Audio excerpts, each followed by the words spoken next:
What's going on, people? It's your man Odell, aka ArtByOdell. We are here live in Atlanta, City Winery, 30-year anniversary of Souls of Mischief 93 Till Infinity album classic. I'm blessed to be here right now with A-Plus. So y'all remember the A-Team, right? Y'all remember the A-Team, right? All right, so we got our own A-Team, okay? So I'm gonna introduce us. Right now, this is the Hannibal of the crew, the mastermind, my man right here, super producer, super MC. Make some noise for A-Plus! That's my partner. Chill out.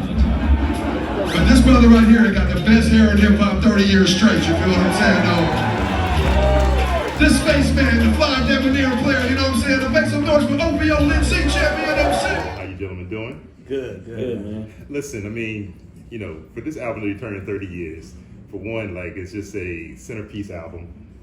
It's when I graduated high school, I remember rocking out to this album, never knowing, like, 30 years later, be here with your brothers, being able to celebrate it. When you all were putting this together, I mean, did you know that this was going to be such a centerpiece work that you could just, you know, build this whole career off of? I think what our main goal was to kind of like impress our peers, really. You know, like we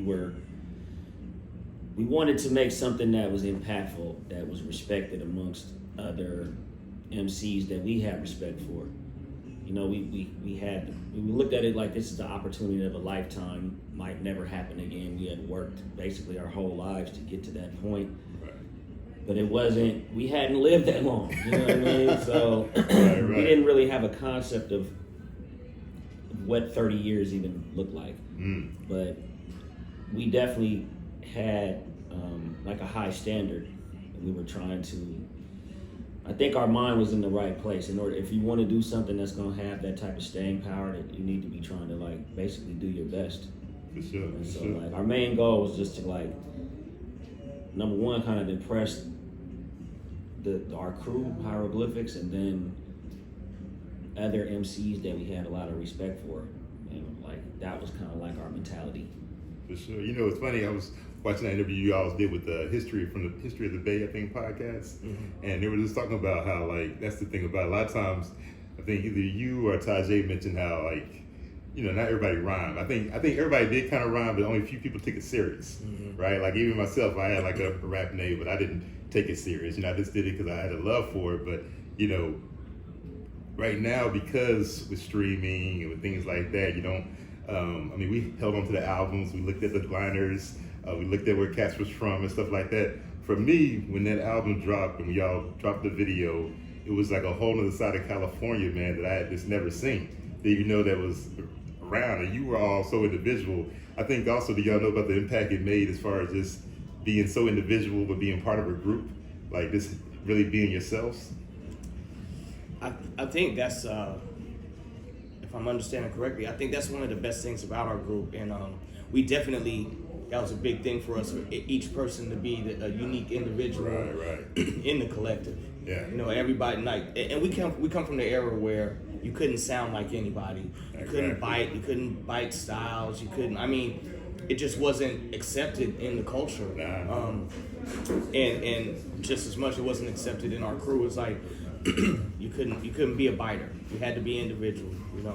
And one thing that was so dope about the Souls of Mischief is that even as kids rapping, we were all very much individuals stylistically, and we made a good combination all together, you know. So I don't want to say that we really would sat around and talk like, okay, we can't sound like each other, you know what I'm saying? You can't sound like this, and it wasn't anything like that. We were like being raised by the culture and immersed in the culture. We on our own were like, I'm not gonna sound like anybody else, and we may be influenced by each other, we may get inspired by each other, but there was no way that we were gonna be doing the same thing as each other or anyone else for that matter. Well, to your point, I think it gets kind of lost now. Like when it was coming up, I remember seeing Public Enemy on tour with Digital Underground, things like that. Like it was about just the quality of the group, right? It's about being an individual and being there. So like I was at the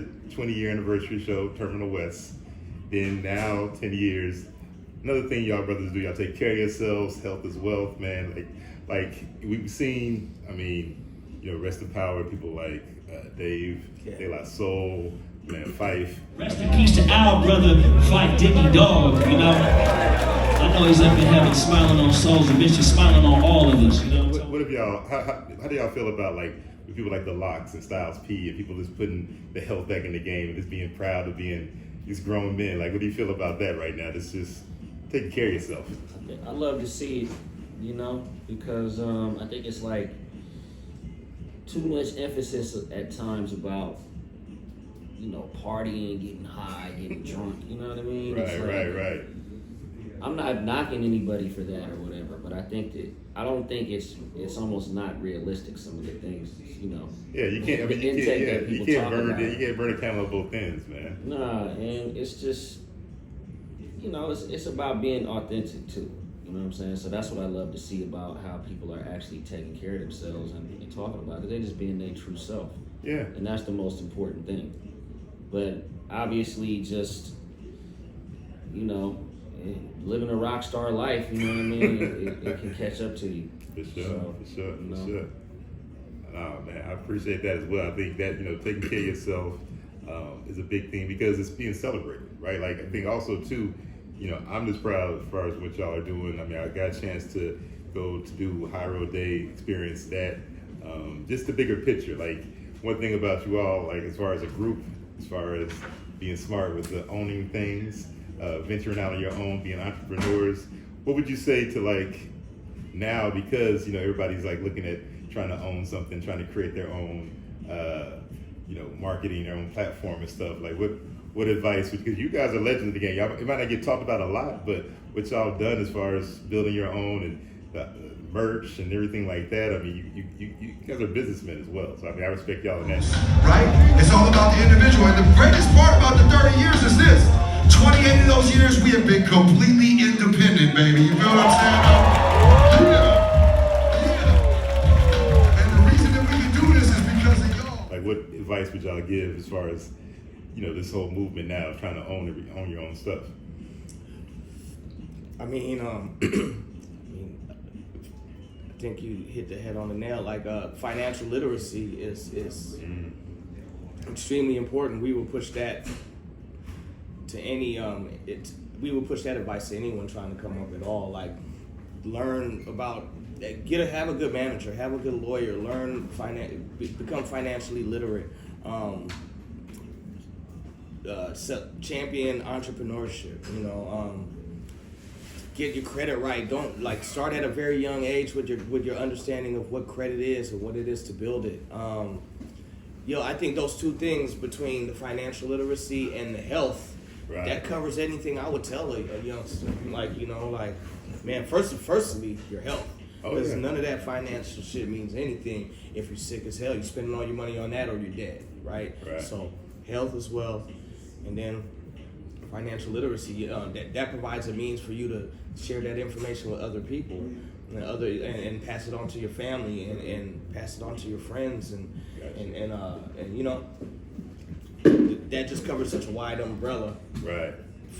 Health and financial literacy. Those things are very important in our community, in the hip hop community, in the culture, and people of color in this country. Not just in hip hop. These are the most important things. So. Sure. Well, closing out, first off, I just want to say thank you for y'all's time. Thank you for what y'all been putting in. I was teasing with you, I was joking with you about how after the show, I had never seen nobody everybody thinks somebody sweeping the floor. So, I mean, if y'all can just bear with us and please show some respect to the components that make a night like tonight happen. You know what I'm saying? It's not just us. There's a bunch of people involved. We want to thank them. So first off, we want to thank everybody from my people who touched the stage. It is a reminder, because I've been in this game, being able to tour this long, right? Being able to get on the stage, wreck it, but give props to everybody who's around. What's the thing you would leave the people with as far as, because that album's very close to me. Shout out to my homeboy Joe. When I left, when I was in high school in Alabama, he had went to Oakland, right, in '93. I got the children in the pool, I got the rumor. Damn! The best I've ever seen. The brothers get it, Cali, get it. We didn't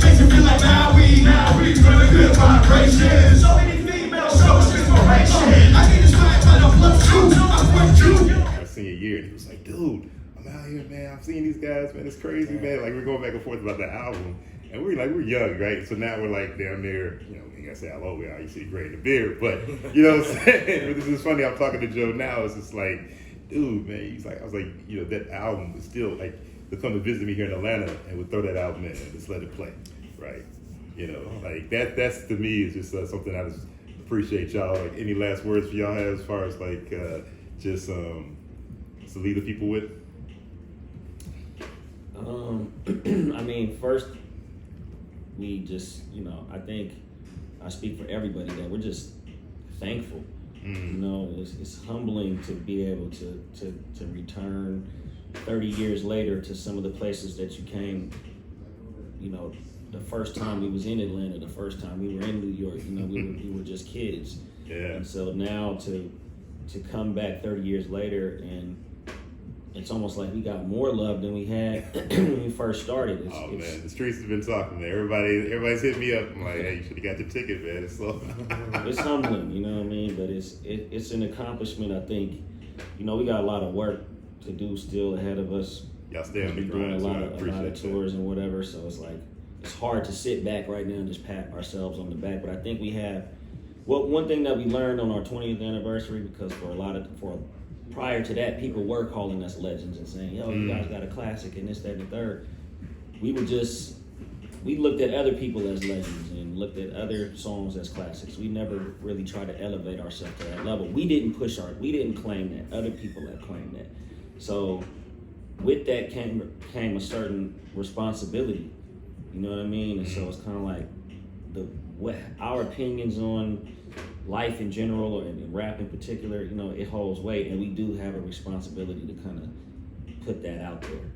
So, I mean, I will say, you know, if you've seen Souls of Mischief over the years, you know, we always like promoted positivity. It wasn't really about all the negative energy. Yeah. You know what I mean? And I think we still move with that now. And I think that for younger artists coming up, you know what I mean, if they lean more into the positive and not as much into the negative, you know what I'm saying, you will see a lot more success. Or even lean into who they really are. Like that's the thing that was really appreciated about you brothers when that video dropped. I was like, that's what these cats is doing. Like one got a Nautica, one got this. Like you were leaning who y'all really were. Man, I was just like, yeah. We didn't really, you know, we didn't come out like we didn't look exactly the same. We all had our fly tastes. Yeah, yeah. Because we literally just when we went shopping. Somebody went that way, somebody went that way, somebody that. You know, it's like we finally got some money, man. Let's let's go shopping, man. Yeah. For sure. Listen, I just want to say I thank you all. Also, too, to your point, you all guys are legends because, like you said, you weren't chasing the status, you were chasing the work, and you were chasing putting the time in. And you talk about wanting to do a piece to honor people you thought as legends, the people you thought as peers. I feel like y'all have done that. I mean, as far as like putting your head down, representing hip hop, representing culture. I mean, me as somebody who was in this game, growing up, loving it, like you guys represented to the fullest, and I want to thank y'all for that. Thank you, man. Appreciate that, Peace. brother. Man, Odell signing out. Peace. Hey, appreciate y'all brothers, man. Yeah, no doubt. Appreciate it.